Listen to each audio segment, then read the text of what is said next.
Nossa, Natália, depois dessa apresentação toda, eu fico até envergonhada um pouco. Mas eu primeiro queria agradecer o convite da Carnet de estar aqui. Eu fico muito feliz, né? Então, antes de começar, eu queria contar um pouco para vocês como que eu cheguei até aqui, né? Então, eu sou médica, intensivista, e com o passar do tempo eu fui me apaixonando pela gestão, então fiz MBA de gestão e fui subir no cargo, né, de plantonista para diarista para coordenadora. Eu coordenei UTIs do SUS e UTIs privadas, né? Mas sempre teve uma inquietude no meu ser e eu já gostava muito de tecnologia. Eu sou instrutora de ventilação mecânica e resolvi fazer parte de uma startup que a gente tem um hospital virtual para treinamento na área de saúde, né? Um hospital virtual que é a Health Tech Brasil.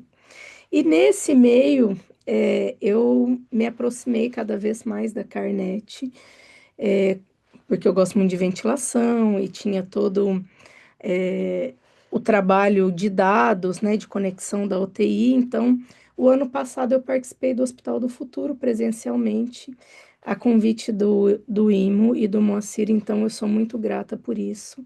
E aí eu tô aqui, e a partir dessa startup, cada vez mais eu fui gostando de tecnologia.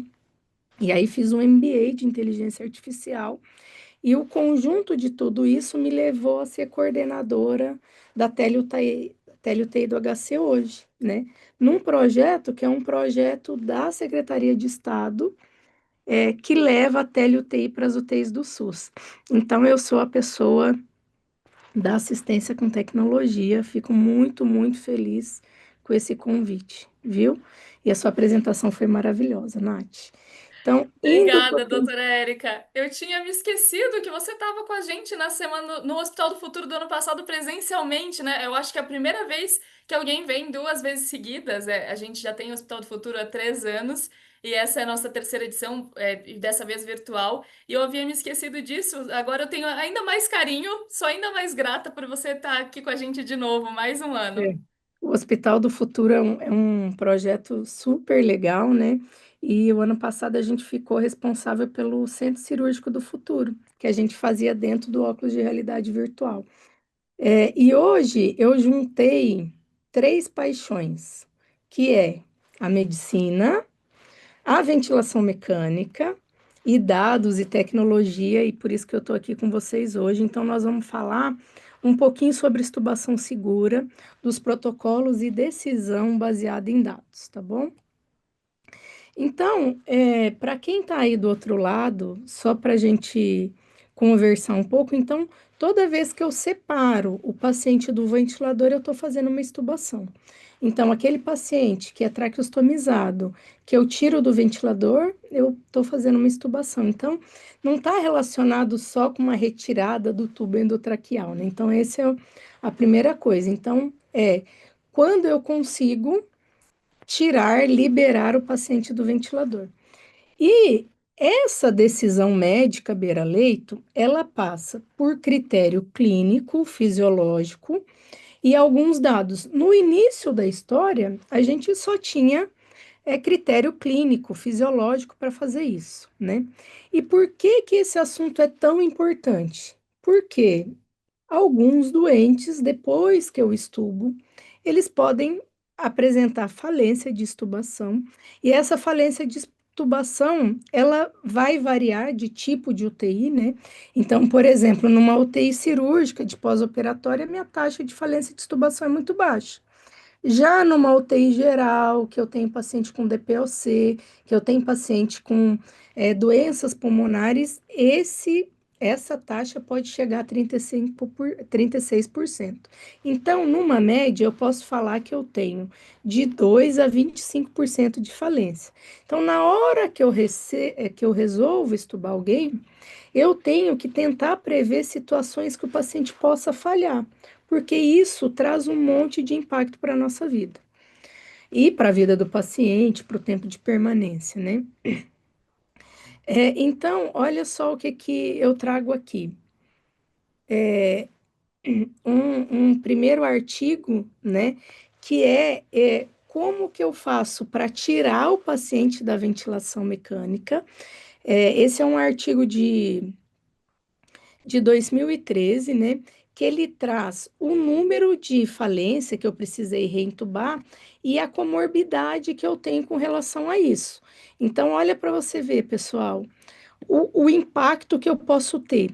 Esse estudo, ele traz que eu posso ter até 19% de reintubação naquelas extubações que eu planejei, ou seja, fiz tudo certinho, planejei e mesmo assim deu errado. E isso tem um impacto muito grande na mortalidade. Eu posso aumentar minha mortalidade em até 50%. Então, esse estudo, na verdade, ele é um compilado de vários estudos, né? Foi um estudo de revisão de 2013, e lá ele já mostrava o impacto dessa decisão, da gente acertar esse time, vamos dizer assim, né? E aí, qual que é o impacto dessa falência da minha extubação? Então, primeiro, é no tempo de internação. Então, aquele paciente que estava quase apto ou apto para ser estubado e que ele tem falência de estubação, eu vou aumentar os dias de internação em UTI. Eu vou aumentar, ele vai ter mais tempos de dias de internação hospitalar. Esse grupo de doentes está associado a uma maior possibilidade de precisar de home care, aumento da necessidade, da probabilidade de precisar de uma traqueostomia, porque se eu venho um paciente que eu estou tentando estubar, que eu não consigo, então será que esse paciente vai conseguir ser estubado? Será que ele vai precisar de uma traqueostomia? E além disso, como eu mostrei no slide anterior, um aumento substancial na taxa de mortalidade. Então, o médico tem que se apoiar em tudo que ele puder para não errar esse time da estubação, por conta de todos esses impactos que eu acabei de trazer. E olha só, e aí, como que foi? Então, na década de 80, na década de 90, começam a primeira semente de como fazer isso com uma assertividade maior. Então, a primeira coisa, olha, eu só vou tentar estubar aquele paciente que melhorou da causa que levou ele a uma ventilação mecânica, né? Isso parece óbvio, mas precisou de algum tempo para esse óbvio ser dito. Eu não vou tentar estubar ninguém que eu ainda não melhorei a causa base da insuficiência respiratória. Dois, esse paciente tem que estar estável hemodinamicamente.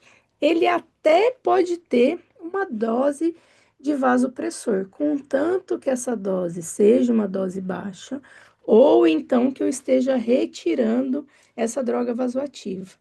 A outra coisa, esse paciente tem que ter troca gasosa adequada, então eu preciso de uma gasometria, ver como que está essa troca gasosa. E aí começa os primeiros indicadores de mecânica respiratória mesmo. Então, meus primeiros dados que eu vou usar para mensurar a força muscular daquele doente, a resistência pulmonar, para tentar inferir se ele vai conseguir ventilar sozinho sem a ajuda do ventilador. E aí a gente passou a medir a pressão expiratória máxima, ficar atento ao volume minuto que aquele paciente estava fazendo, e começamos a usar o índice de respiração rápida superficial, que é um índice que eu calculo frequência respiratória dividido pelo volume corrente, e quando eu tenho um bom valor, quando o índice está ok, ele é um bom preditor de sucesso para eu dizer se aquele paciente vai ou não passar pelo teste de respiração espontânea. Então, meus primeiros dados para essa estubação foram algumas evidências clínicas, junto a alguns dados que aí eu comecei a mensurar nesse primeiro momento, lá nos anos 80 e 90. E aí, isso se consolidou através dos tempos, né? Então, aquele paciente que está pronto, que tem critério de prontidão, O ano passado foi publicado as diretrizes de ventilação mecânica, né? As orientações práticas, então foi feita a primeira revisão, o último documento era de 2013, e aí ele traz aqui alguns critérios. Então, a gente saiu daqueles critérios iniciais para esses aqui que são do ano passado, de 2024, que vai trazer aqui o índice, né? Frequência, volume corrente, índice integrativo de desmame, que foi um trabalho de um brasileiro, né? Que fez doutorado no Einstein e traz isso para a gente, o valor de pressão inspiratória máxima, a capacidade vital, o volume corrente e a famosa pressão de oclusão das vias aéreas, que é o P01. Então, a gente saiu dos anos 90, foi andando, andando, andando, até chegar nessa recomendação, que é a recomendação brasileira. E aí, não existia inicialmente o teste de respiração espontânea. Então, o que que se percebeu? Lá na década de 90, principalmente um grupo espanhol do professor Esteban, ele começou a estudar o teste de respiração espontânea. Então, foi feito os primeiros protocolos. Então, em vez de falar, olha, esse paciente está bem, tirar o tubo, eu vou fazer um teste de respiração espontânea para ver se ele está apto ou não a ser estubado. E isso foi protocolado e aí começou os estudos. Então, antes de eu estubar alguém, eu faço um teste de respiração espontânea, ou no tubo T, ou impressão de suporte parâmetros mínimos, e isso virou o teste ouro para eu confirmar se esse paciente está pronto ou não para seguir para uma extubação. Então, hoje, ele é o principal indicador de sucesso. Se o paciente tolerou um teste de respiração espontânea, ele está apto a ser estubado, né? E aí nós vamos cair naquela porcentagem de falência geral da população, tá? E aí vem os primeiros estudos. Olha, eu faço em tubo T ou faço em PSV? Se eu fizer em tubo T, eu faço em meia hora, 1 hora, 2 horas, né? Que eu vou desconectar o paciente, vou colocar a peça do tubo T e vou deixar ele respirando espontaneamente. Mas por quanto tempo eu faço isso, né? E aí então os estudos hoje já comprovam que meia hora é suficiente, você pode deixar até 2 horas, mas o meia hora está suficiente para você fazer o teste e você vai observar o paciente clinicamente. Se ele teve taquipneia, sudorese, instabilidade, se ele tolerou aquele teste com sinais clínicos, né? A outra opção, que aí não tem diferença, qual é melhor, qual é pior, você deixar ele no suporte, o mínimo do suporte no ventilador.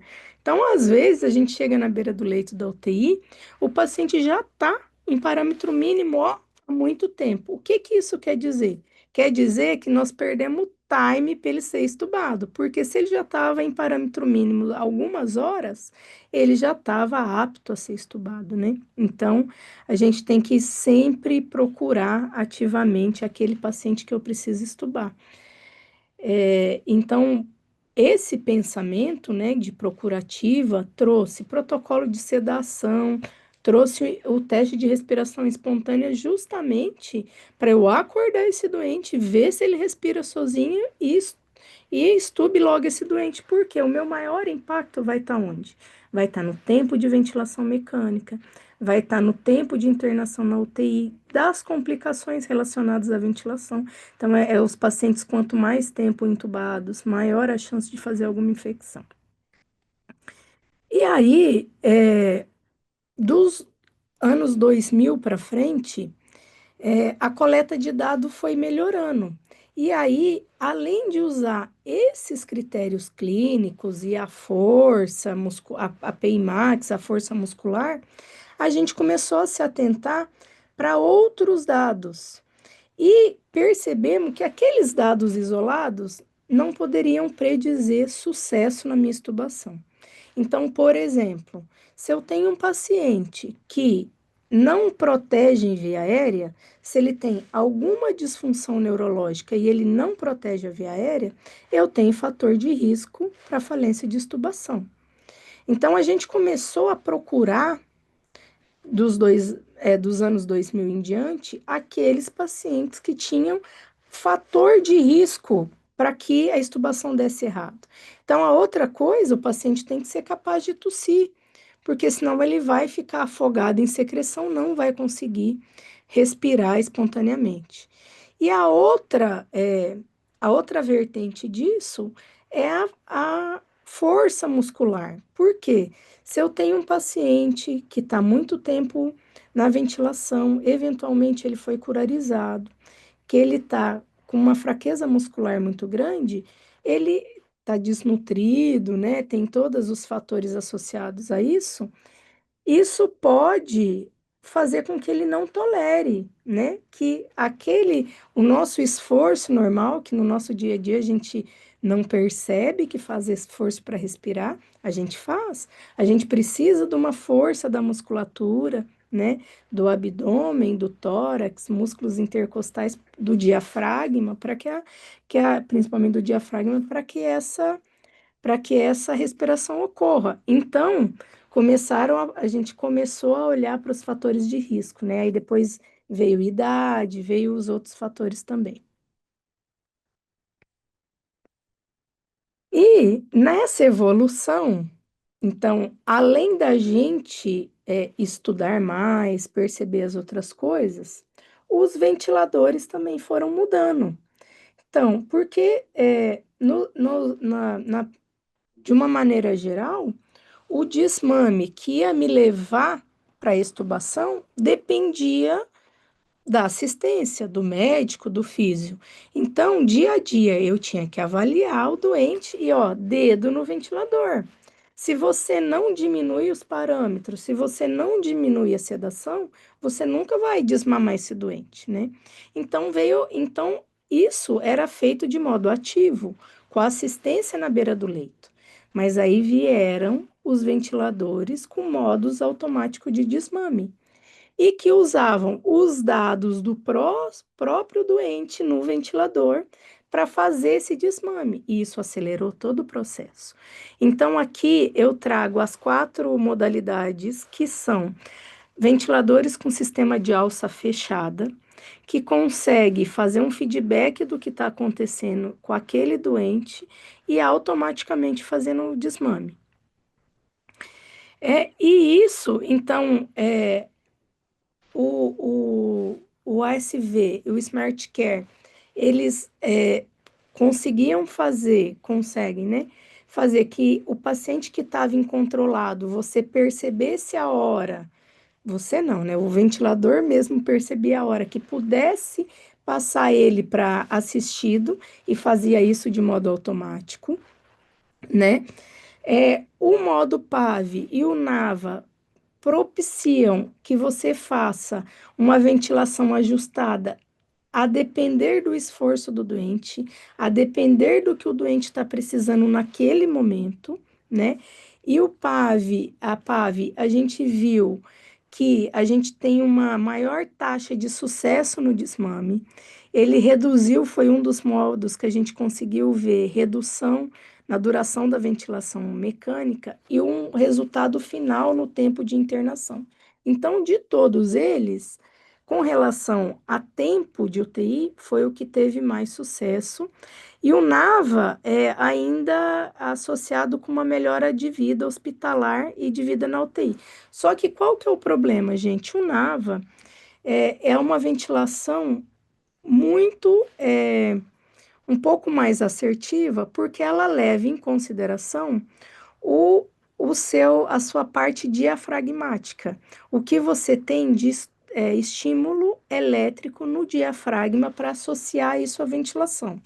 Qual que é o problema? O paciente precisa ficar com uma sonda nasointeral, que você inclusive vai usar ela para alimentar também, bem posicionada, que indique, que perceba toda essa parte elétrica com relação ao diafragma, dos impulsos elétricos que a gente tem, para que a ventilação ocorra. Então, no dia a dia beira-leito, é muito difícil. Então, a gente não é todos os lugares que a gente consegue ter um NAVA, de ter a sonda por conta do preço, por conta do monte de fator associado a isso, né?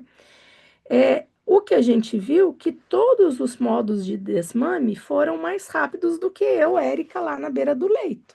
Porque você imagina, você no plantão, 10 doentes graves, não sei quantos pacientes entubados, você toda hora ir lá e desmamar o doente, o ventilador isso faz isso automaticamente mais rápido, né? Então, todos eles tiveram benefício, né? Comparado a um método de suporte normal com o intensivista ou com o fisioterapeuta, com o médico beira-leito, né? Só que para diminuir o tempo, para estubar, tudo bem, mas na prática a gente não conseguiu ter os impactos outros, né? Então, a gente imagina que os modos ainda vão evoluir, ainda vão melhorar, e que a gente ainda tem uma grande parte de dados e de tecnologia para melhorar nesse sentido. Porque hoje, por exemplo, todos esses modos já conseguem ter os dados do doente em tempo real, interagir com o doente em tempo real. Talvez só falte pequenos ajustes para isso ir mais para frente, tá? E aí, a medicina mudou muito, né? A terapia intensiva muda muito depois do eco, muda muito depois do eco. E aí, esse estudo, olha para você ver, ele é de 2010, né? E ele já trouxe evidência sobre o uso de dados, que era outros dados. Que dados que era esse? Os dados que o ecocardiograma trouxe para gente, que é frequência cardíaca, fração de ejeção, mostrando que aqueles pacientes que têm fração de ejeção menor, eles estão mais sujeitos a ter uma estubação, falir na estubação, assim como aqueles pacientes com frequência cardíaca maior. Então, há 15 anos atrás já vieram as primeiras evidências. Então, inicialmente eu tinha dados clínicos, depois eu comecei a usar os dados de musculatura pulmonar, daí depois eu tive a ajuda do ventilador, né, que isso foi no passar do tempo, e o eco também tem seu papel. Aí eu trouxe outro estudo para vocês, e aí esse estudo aqui, ele é de 2016, e o que que eles fizeram? Eles fizeram ultrassom do coração, do pulmão e do diafragma e usaram isso em todo o processo. Eles usaram isso antes de fazer teste de respiração espontânea, no teste, e depois para avaliar aqueles pacientes que tinham falhado, por que que eles falharam. Então, o ecocardiograma traz um monte de dados para a gente que vão inferir se eu vou ter sucesso ou não na minha intubação.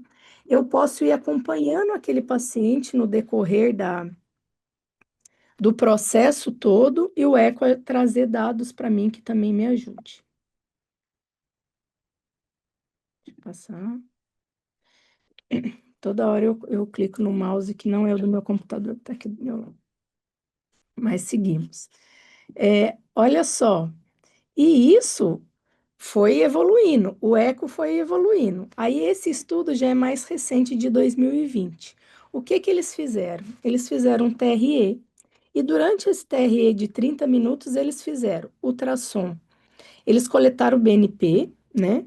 E fizeram ultrassom do pulmão, do diafragma, dosaram o BNP e tentaram predizer quem que ia ter sucesso na extubação. E o que que eles descobriram? Olha aí pelo gráfico, que se eu combinar a informação que eu tenho do ultrassom do coração, do ecocardiograma, mais o meu ultrassom do tórax, mais o ultrassom do diafragma, mais o BNP, eu vou conseguir fazer uma boa previsão da minha intubação, daqueles pacientes que têm maior chance de falência do processo, né? Então, como tudo nessa vida, a gente vai passando por um processo de amadurecimento e vai melhorando, né? Então, no caso do eco, começou lá fazendo só, no caso do ultrassom, só um ecocardiograma, depois já começou a olhar as outras estruturas como o diafragma. Então, a gente tem estudos também de avaliação do diafragma para extubação, e eu trago esse que é de 2020, que é um estudo combinado, tá? Que vai combinar as 3 estratégias, 4, na verdade. E aqui, ó, então, resumindo, os fatores de risco que eu fazendo não só ecocardiograma, mas ultrassom, né, ultrassom do coração, do pulmão e do diafragma, as características que vão predizer que talvez essa extubação falhe. Então, fração de ejeção mais baixa, né? Os scores de ultrassom pulmonar. Então, se eu tenho um coração com gesto e eu consigo avaliar isso pelo ultrassom, pode ser preditivo que não vai dar certo a minha extubação, né? Assim como a avaliação do diafragma. Beleza. E aí, a partir disso, né? Parece, né? Fica parecendo que a inteligência artificial ela é do chat GPT para cá, mas não é, né, minha gente? Então, esses modelos que eu acabei de mostrar de modo automático de desmame, todos eles já tinham inteligência artificial, né, no seu software. Não é uma coisa de agora. A inteligência artificial agora com as LLMs ficaram popularizadas para nós no uso no dia a dia.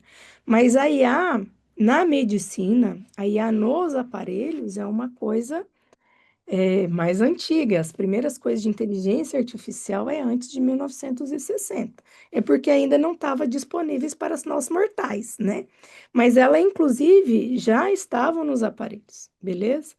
E aí, aqui, então, na hora que eu falo, inteligência artificial como um todo, mais todo o aprendizado de máquina, ou seja, tudo que um software é capaz de aprender a partir dos dados que eu vou imputando ali, né?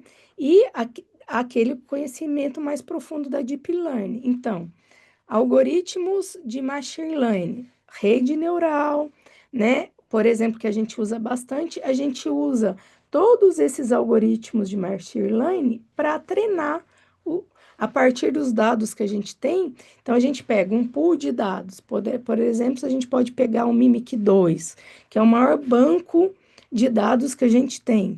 E a gente pega os dados daquele paciente que foi estubado e faz um estudo a partir dali para a gente saber quem foram aqueles pacientes que tiveram sucesso, quem foram aqueles que falharam.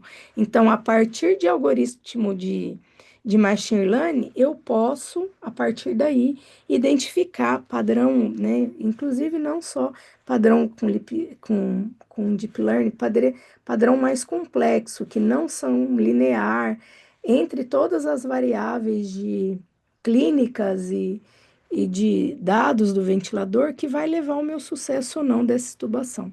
Então, agora, com porque, e outra coisa que hoje a gente tem muito mais dado, né? No Hospital do Futuro a gente viu isso, nas UTIs conectadas a gente vê isso. Hoje já é possível que todos aqueles dados do ventilador sejam guardados minuto a minuto e que isso vá automaticamente para o prontuário. E esse dado que eu tenho são muitos dados, e a partir desses dados, agora a gente vai poder cada dia mais estudar os doentes, porque a gente tinha dado, mas não tinha tanto. Agora a gente tem dado de um paciente ventilado de 1 em 1 minuto, minha gente. Imagino tanto de coisa que eu vou conseguir fazer. Mas desculpe, Érica, vou conseguir sozinha pegar uma planilha infinita de número de variáveis e olhar e achar o que traz sucesso na minha estubação. Então, por isso que eu vou precisar da inteligência artificial, tá? Nesses algoritmos. E aí eu trago as coisas que a gente tem de inteligência artificial mesmo. Aqui é um estudo que tentou predizer quais são os pacientes que eu consigo estubar naquele grupo de doentes com SARA. Então, a inteligência artificial, através da machine learning, na tentativa de ajudar o médico a desmamar esses pacientes, fornecer alguma ferramenta preditiva que pudesse nos ajudar, identificar qual que era o melhor momento para eu estubar aquele doente, né? Como fazer o desmame e chegar no ponto de eu estubar o doente. E o que a gente sabe hoje é que a gente pouco sabe, né? Então, esse é um artigo recente de revisão. Então, eles revisaram todos, um monte de, os últimos casos que a gente tinha da literatura, para ver se a gente achava qual que é essa variável comum. Infelizmente, a gente ainda está procurando as melhores evidências dentro dos dados, tá? E aí, essa é mais recente, esse estudo é mais recente ainda. Ele é do ano passado. Então, eles fizeram um estudo de revisão para olhar todos os estudos que já tinha a respeito de desmame, de extubação e de falência, falência respiratória. E o que eles perceberam é que a maioria dos estudos buscam exatamente essa resposta. Quando eu estubo o doente, como que ele está apto para desmame? Em que momento eu consigo fazer isso, né? E o que a gente sabe hoje é que as nossas evidências são muito limitadas, né?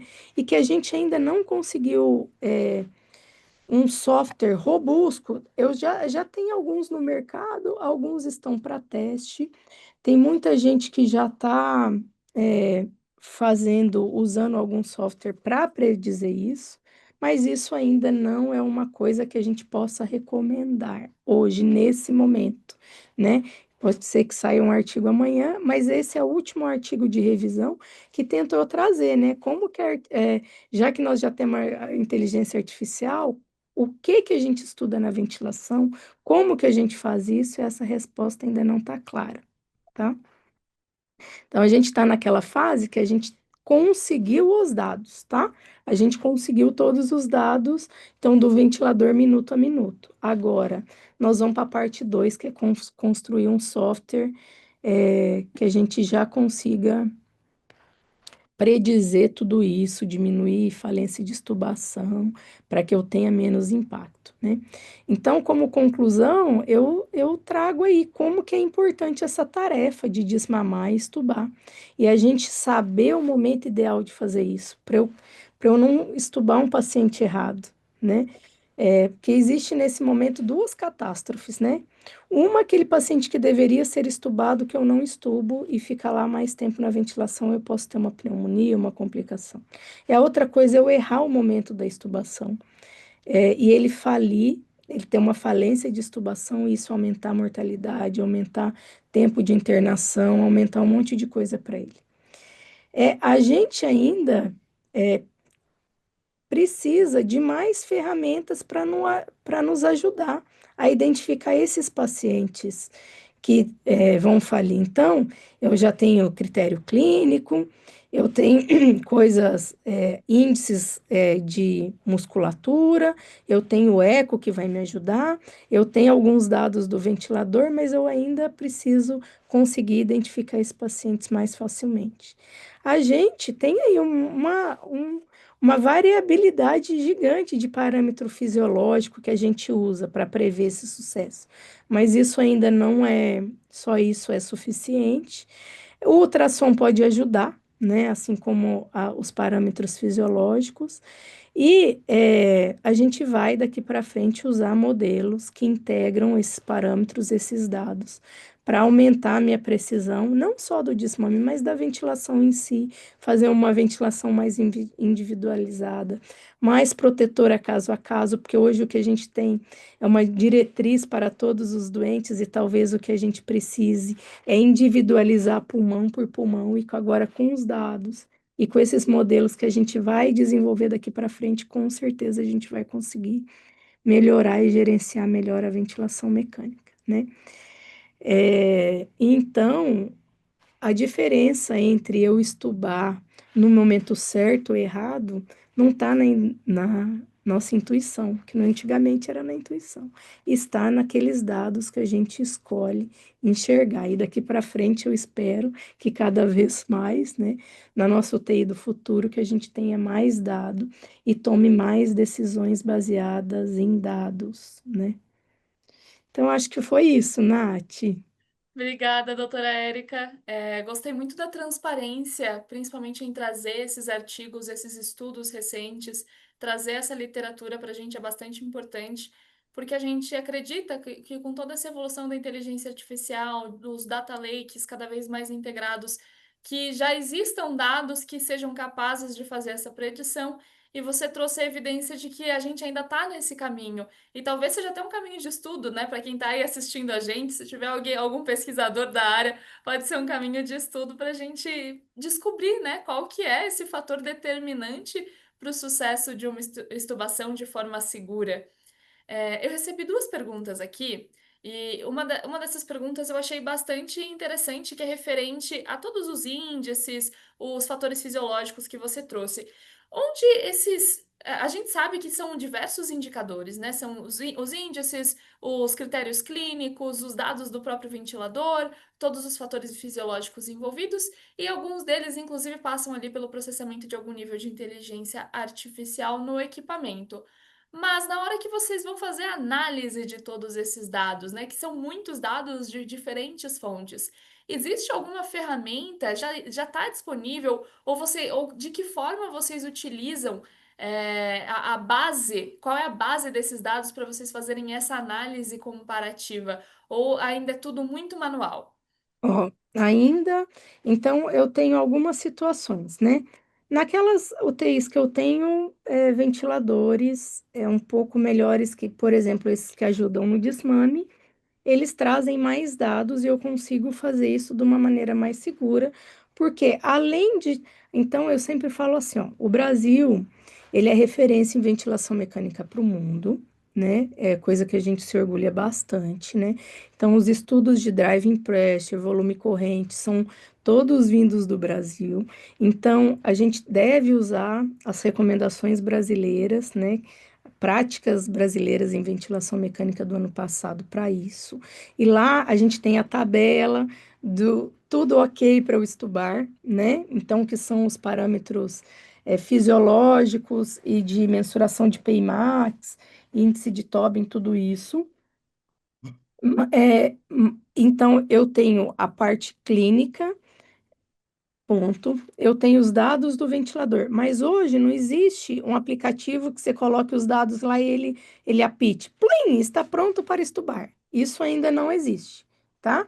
E estamos caminhando para isso, porque nós estamos dentro da UTI no momento dos últimos anos que é conseguir os dados.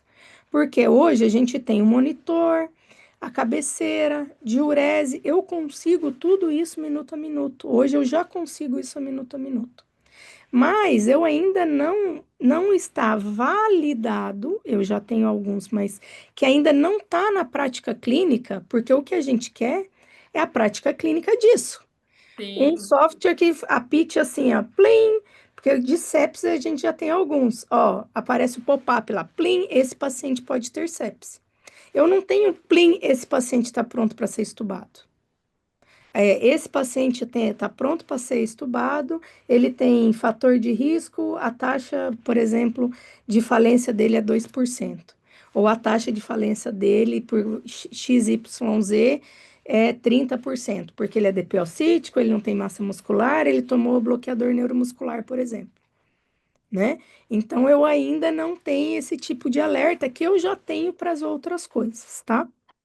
Que seria Então, o a gente tem dois desafios, né? Que é unir todas essas informações e uma ferramenta capaz de processar todas essas informações. Exatamente, que é o que a gente vai usar uma machine learning aí e que vai fazer um software e que vai passar a nos avisar. Então, nós ainda estamos numa fase a gente já está validando muitas coisas, né? Então, já está começando a validar os primeiros wearables para os dados, né? Eu não precisar ficar cheia de fio, usar uma pulseira e isso medir frequência cardíaca, frequência respiratória. Então, nós estamos nessa parte de como capturar um dado fidedigno do meu paciente sem ter muito fio, como eu levar isso para dentro de um sistema, como eu analisar isso, e aí, a partir daí, eu consegui usar o dado na beira do leito para uma melhor tomada da decisão. Obrigada, doutora Érica. Acho que foi bastante esclarecedor, principalmente esse fator de que já existem ferramentas para outros indicadores, como o da sepsi, que já fazem isso. Então, pode ser que a gente esteja aí num Sim, começo desse caminho, né? Sim. meio caminho andado ainda não, mas damos os primeiros passos para chegar lá. Tem Da uma ventila... pergunta, Ó, perdão, desculpa, da ventilação a gente já tem algumas coisas validadas, mas não para estubação, sabe? certo.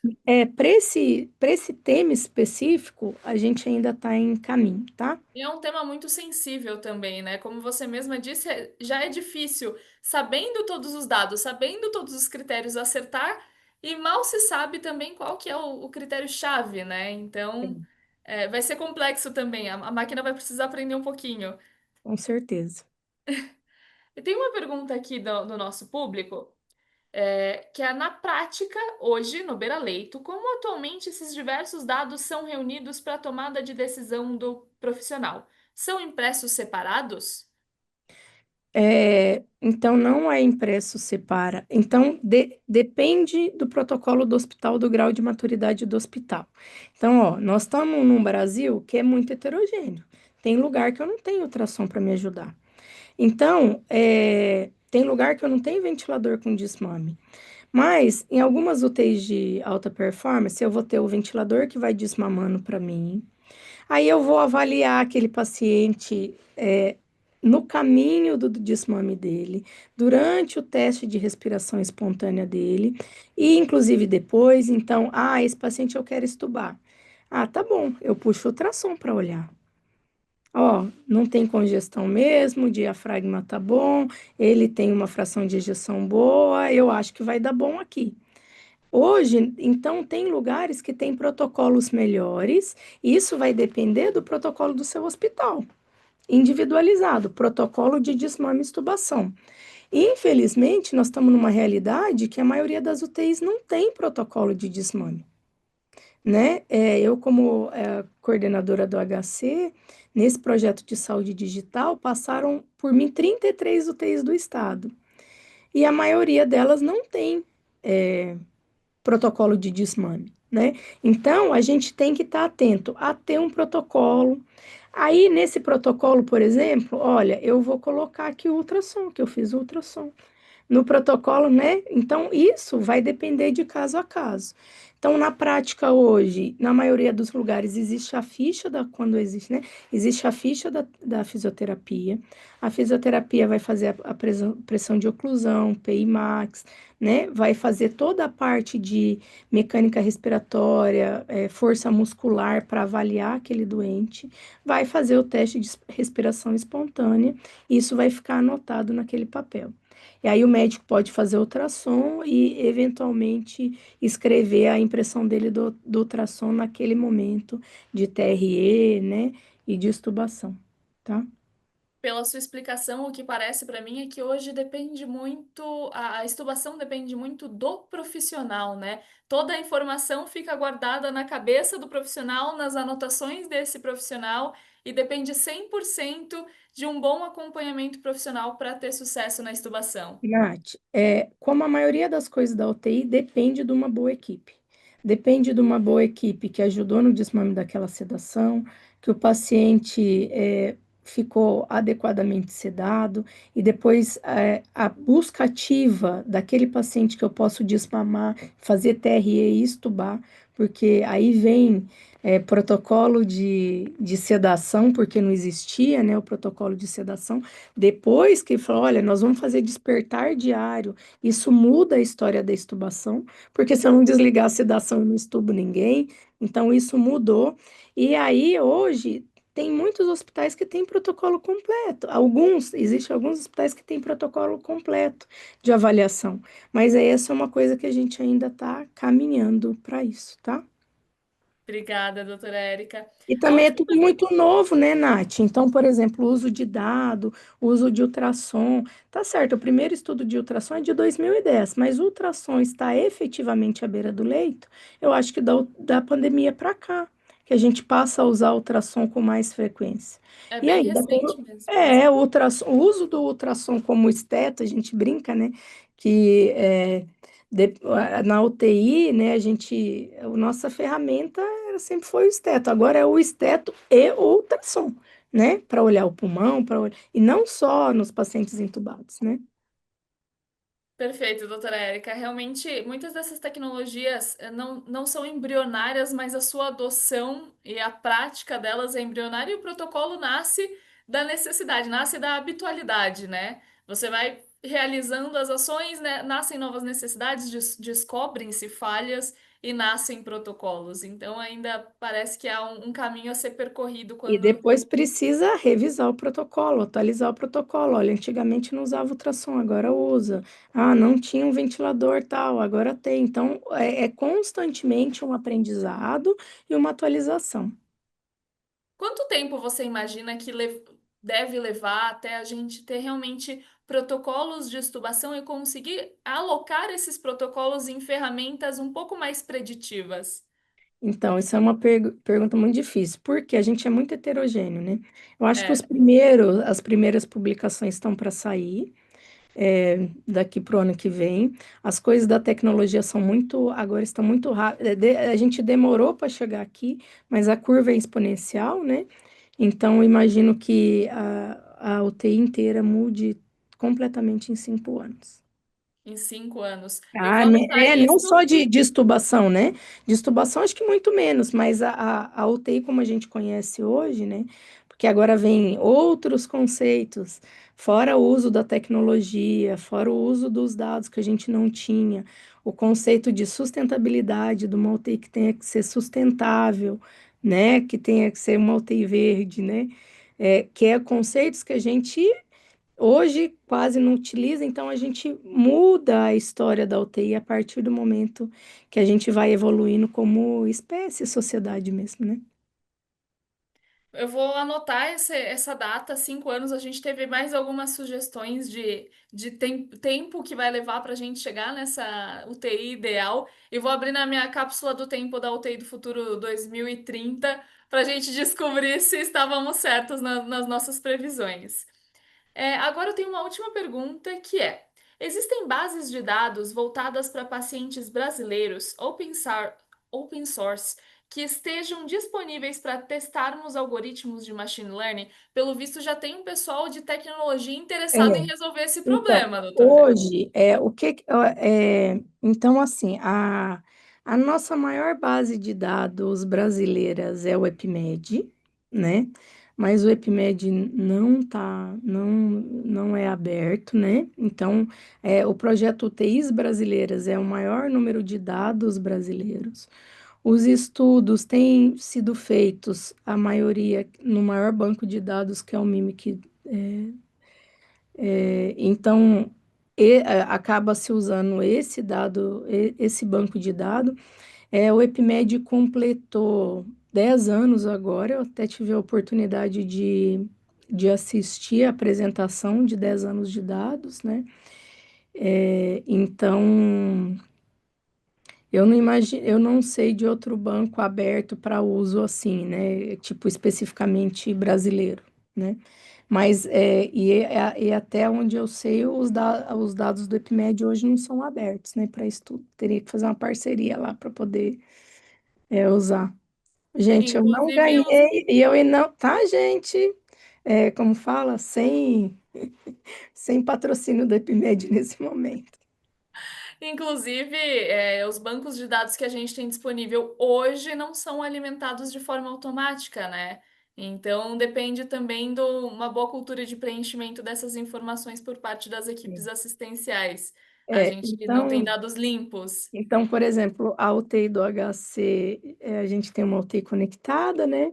A UTI respiratória, que já tem dados, mas o banco não é aberto. Assim como tem outras UTIs que já estão, caminhando para ser conectadas, e aí eu acho que a gente vai ter dados, alimentados sem ser por pessoas, vamos ter dados, banco mais fidedigno, né, de informação e tudo, e aí vai ser um baita dado, porque aí é dados de minuto a minuto, né? Sim, uma parceria EPIMED mais uma empresa de interoperabilidade parece um cenário ideal para a gente conseguir esses dados fidedignos em tempo, em curtos espaços de tempo para transformar Talvez sim. numa base de pesquisa, né? Sim, sim. E Perfeito. não é tarefa fácil, viu, gente? Precisa primeiro Mas construir o banco, ainda tem uma boa jornada aí. Mas a gente já tem colhido bons frutos dos dados que a gente tem hoje, né? Já tem, então, o projeto UTIs Brasileiras já traz um monte de informações sobre os médicos, os lugares, número de leito, as características. É um projeto super interessante e que eu acho que inclusive premia aquelas UTIs que têm melhores performance, né? Então a UTI ganha o selo de top performance, porque aí eu tenho a oportunidade de comparar o meu trabalho com as outras UTIs, né? Então e aí tem trazido, eu acho que a partir do momento que a gente consegue fazer um benchmark do que você faz com outras UTIs, por exemplo, privadas ou do SUS, eu acho que aí você tem um dado para você ir atrás do seu resultado melhor. Mais dados, né? É uma pergunta aqui completamente leiga, doutora Érica. Como você sabe, não sou médica, mas sou entusiasta, gosto muito de aprender sobre o tema. O banco de dados da DataSUS não tem dados de ventilação ou são dados mais voltados para eficiência hospitalar? Nath, eu não tenho certeza, mas eu acho que não, porque a última vez que eu olhei eu não lembro de ter visto. O DataSUS é o maior banco de dados de saúde do mundo, né? É o nosso banco brasileiro, mas que eu me recorde não tem. Não tenho Certo. certeza. Então, gente, não puxe minha orelha que eu não Dá tenho uma certeza. conferidinha. Esses dados podem estar errados. Por favor, façam dupla É, verificação, como diria o chat é, GPT. Desculpe, não tenho certeza disso. Mas é mentira, né? Porque ele nunca, o chat GPT sempre dá uma resposta, né? E Dá uma aí ele, alucinada às vezes, mas dá uma resposta. a depender do seu prompt e da sua configuração do seu chat GPT, das LLMs, né? Porque ele alucina quando você não sabe fazer o prompt. A dica de Olha, ouro da aula, puxou tá, uma gente? orelha. Depois, então, tem É, que dar uma aula pra gente de uso das inteligências artificiais, doutora Érica. pode deixar, que agora estou sendo chamada bastante para conversar sobre isso. Eu deixo aqui com vocês a minha foto aí para o VR, minha paixão, né? Meu hospital virtual para a gente treinar, diminuir eventos e diminuir custo de treinamento, tudo isso, né? Então, treinamento multidisciplinar, multiplayer, tudo dentro do ambiente virtual e seguro. Aqui estão meus contatos, né? Então, eu tenho um Instagram para os pacientes e populações normais sobre assuntos gerais de saúde e medicina, né? Tenho o Instagram da Health Tech Brasil, tenho o meu LinkedIn, que aí eu publico coisas mais nesse sentido de trabalho, pesquisa, publicação. Tá o meu e-mail fico à disposição para dúvidas, para entrar em contato comigo. E eu te agradeço muito, Nath, o convite, todo mundo da Carnet, o Imo, o Moacir, a Ana do meu coração, você, tá? Agradeço a todos vocês. Muito obrigada por lembrar de mim e me chamar para estar aqui mais uma vez com vocês. Obrigada, doutora Érica. Obrigada por estar pela segunda vez no Hospital do Futuro. Com certeza você estará na terceira, se depender de nós. E gostaria de dar um último recado para o pessoal, já que é de praxe, todos os palestrantes aqui a gente está dando esse espacinho, fica à vontade. Eu acho que é isso, minhas redes sociais, né? Me colocar à disposição de todos vocês. Então, um, um Um recado que é esse, né? Os dados, agora a gente está nessa fase dos dados para tudo, gente, né? Não é só o melhor filme, o próximo filme para você assistir na Netflix, é para tudo. Então a gente precisa estar antenado, entender um pouco do que é a inteligência artificial, sobre tudo isso, porque a modificação na nossa vida que ela vai trazer é maior do que foi a internet. Então, vocês precisam estar atentos e atualizados, beleza? E podem contar comigo, podem me chamar para dar aula, para fazer as coisas, estou à disposição. Estamos atentos, ansiosos e agora vamos ter que aprender a usar melhor a inteligência artificial para ela não alucinar e também tomar cuidado com a inteligência artificial, porque vai que vem um exterminador do futuro aí, vem um- uma revolta de robôs e inteligências. É bom a gente tomar cuidado também. Obrigada, doutora Érica, foi incrível estar com você. Foi muito bom estar com você pela segunda vez, né?